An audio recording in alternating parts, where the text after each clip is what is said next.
અને મોટાભાઈ સંવંત તો એટલું બધું સરસ રીતે બોલ્યા છે, એક વાતનો જવાબ આપ્યો છે. એના ઉપરથી સ્પષ્ટ થાય છે કે વિજય ભગતના જે મોટાભાઈ છે એની માનસિકતા એકદમ બીમાર માણસ, કંજૂસ, લોલુપ્ત માણસ જેવી છે. કેમ કે જે માણસનો ભાઈ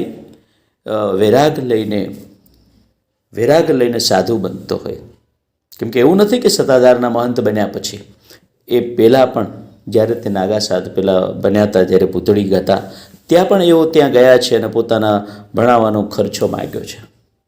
અરે પોતાનો ભાઈ જો સંત થતો હોય, પોતાનો ભાઈ સાધુ થતો હોય તો માણસ પોતાના ગાડી, બંગલા, ખેતરો વેચી દે કે ભાઈ આવું મારા કુળમાં આવું આત્મા જન્મ લીધો છે, મારો કુળ ઉધારક આવ્યો છે, 72 પેઢીઓ તરી જાય જેના કુળમાંથી કોઈ સાધુ બને.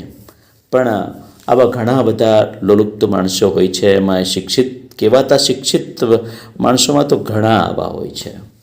આપણે અડોશ પડોશમાં જ હોય છે કે ભાઈ એના પોતે સાહેબ બની ગયા પછી જે બાપે ઢસરડા કરીને, ખેતી કરીને, ઢસરડા કરીને એને ભણાવીને સાહેબ બનાવ્યો હોય, એ માણસ સાહેબ બન્યા પછી બધાની વચ્ચે એના બાપની ઓળખાણ ન આપે, કે ઓળખાણ આપે તો એમ થાય કે ભાઈ આ એની આબરૂ જાય કે સાહેબના બાપા આવા હશે. હવે તમે વિચાર કરો, આવી માનસિકતાવાળા માણસ કોઈનું ભલું કેવી રીતે કરી શકે?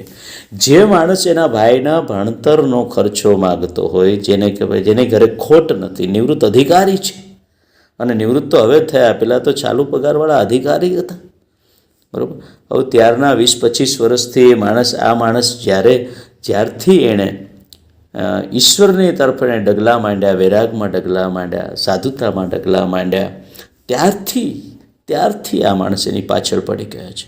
તમે વિચાર કરો કે ઘર ફૂટે ઘર જાય, જો ઘરના જ પાછળ પડી જાય, દુનિયાથી જીતી શકાય પણ ઘરનાથી કેમ જીતી શકાય? પણ આવી માનસિકતાવાળા માણસો, અને છતાંય કહેવાય છે ને કે ઉગે એને કોણ પૂગે. અને જે આત્મા નક્કી કરીને આવ્યો હોય કે મારે ભગવાન સુધી પહોંચવું છે, એને કેમ કોઈ રોકી શકે? કોને જલારામ બાપાને કોઈ રોકી શક્યું? આપા ગીગાને કોઈ રોકી શક્યું? મીરાબાઈને કોઈ રોકી શક્યું? કોઈને ના રોકી શકાય.